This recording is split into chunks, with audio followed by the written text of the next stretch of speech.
Hello, everybody. Scott Golden here with the Mid-South Wrestling Review for the 9th of November, 1985. We open with Slater and Sawyer reacting to being fined. Of course, with Dark Journey, they complain about this. They basically intimate that Deborah Duggan shouldn't have been there. They intimate it's not their problem. They intimate they want revenge and they shouldn't have been fined $5,000, which I tend to agree with. Seems like an excessive fine at the time. But anyway, then we move along to uh, Constance and O'Reilly versus the Bruise Brothers. Bruise Brothers, an African American tag team, really not terribly talented guys. They're just kind of there. Although this is a sign of, in the mid 80s, you could get away with having a lot of charisma and very little talent. Of course, in comparison, I'd still watch them over half of the stuff that's on national television now, because at least they have a certain level of charisma. They're dancing around, having a good time, and you kind of actually could imagine wanting to be like this group of guys in 1985. I don't know how many wrestlers someone would want to be like in 2021. Anyway, some deep arm drags, basic stuff, nothing worth really writing home about. Uh, Arm bars and basics, tag off between the team members, and hammerlock by the bearded member of the Bruise Brothers.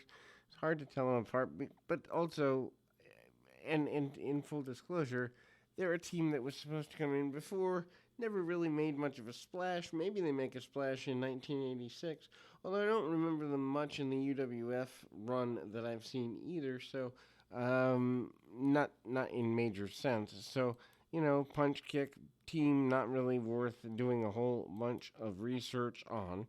Kind of continuing the war and battles there, and obviously, they tag off, get a win with a big splash. Ric Flair discusses, sure, making up words as we go, discusses his controversial comments, basically saying that he, as the NWO World Champion, only wants to face off against individuals who have been deemed worthy.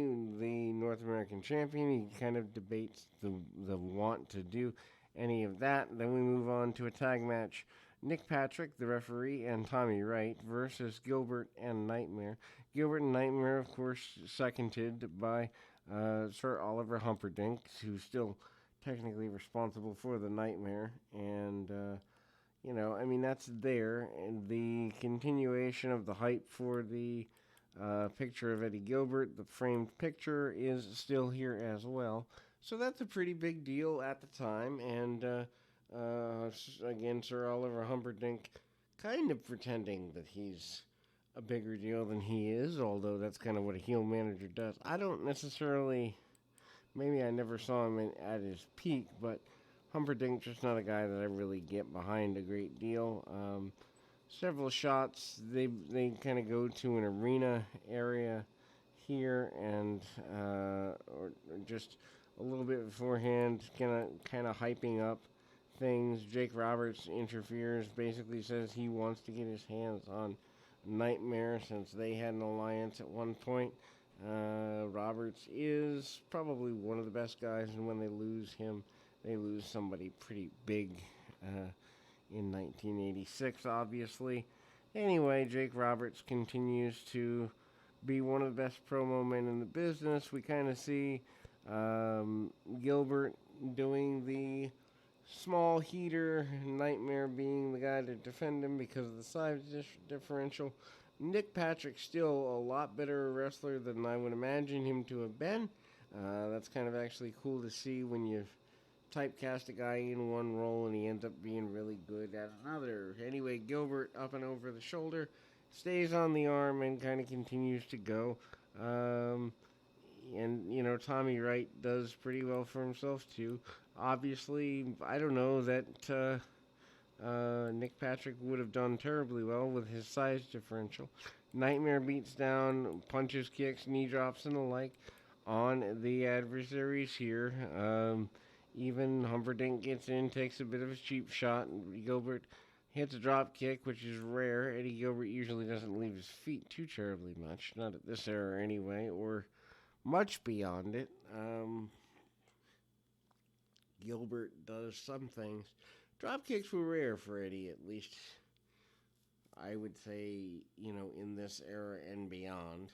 Maybe in the late 70s, early 80s, or maybe in Memphis. Who knows? I think Eddie Gilbert might have put on more of his working boots in Memphis. Hot tag for the baby faces doesn't last very long, but Nick Patrick comes in and hits quite a few early shots. Shot to the midsection included. Hot shot, no pun intended, by Eddie Gilbert. Tags off to the Nightmare. Nightmare gets in and takes pretty good advantage of his opponent. 1, 2, 3, and there we go. Elbow drop there.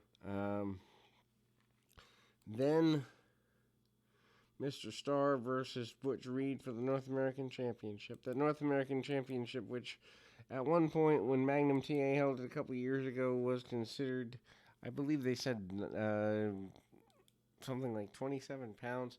Starr gets powered around. Reed is your main babyface, even challenging Ric Flair on TV within the next few weeks here.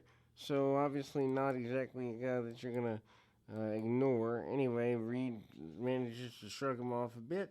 Irish whip by Reed. Reed comes back off, hits a shoulder tackle, overleaping, and 1, 2, 3 gets a victory there.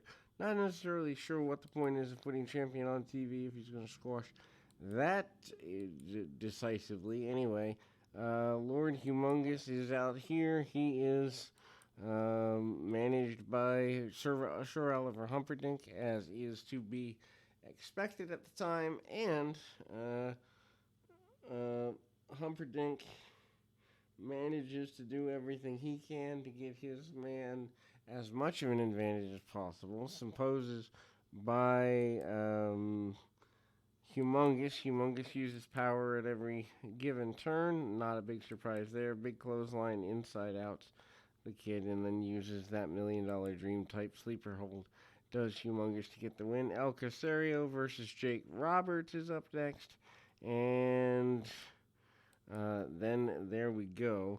Roberts comes in, puts on a mask of his own, making fun of Lord Humongous, but puts on a serrated hockey mask, whatever have you.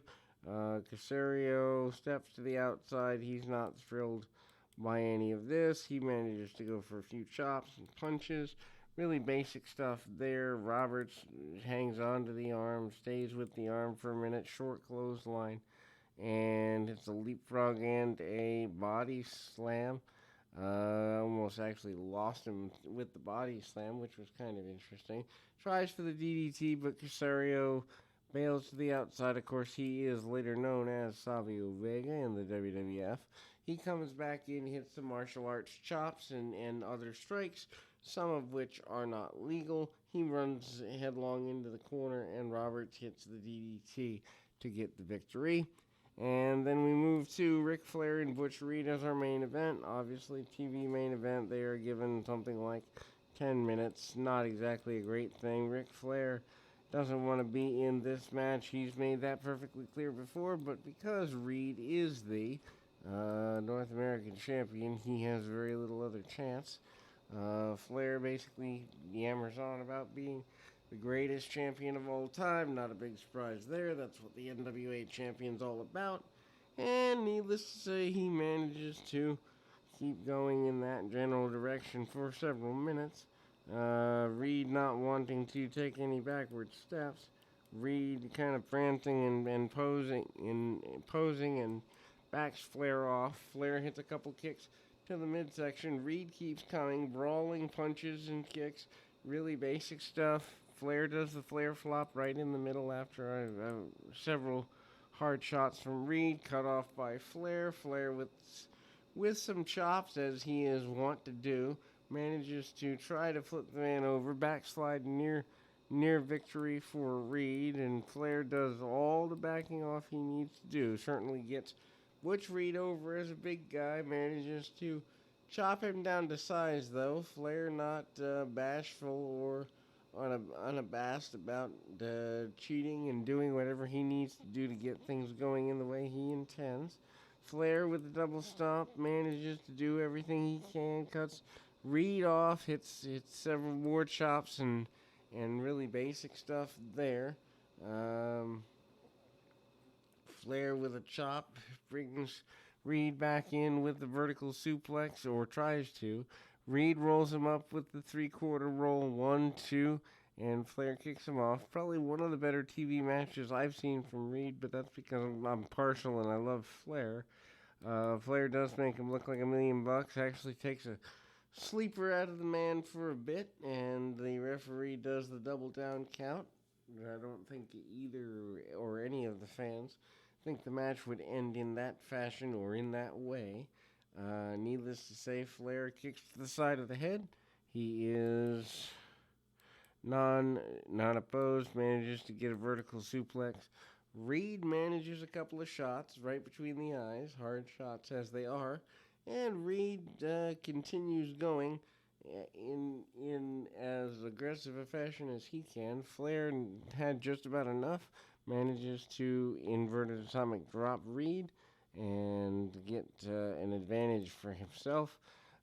Flair with a couple of chops, actually several of them, as well he is once known. And Reed, though, fires back, almost gets, I guess you'd say, more fire from the chops. Back and forth, Reed with the shoulder tackle, and referee declares Reed the victor. I don't know, I believe that to be a non-title affair, so it doesn't really matter, but needless to say, Flair is unhappy with that outcome, as one would ought to be, and we will be back with more right after this.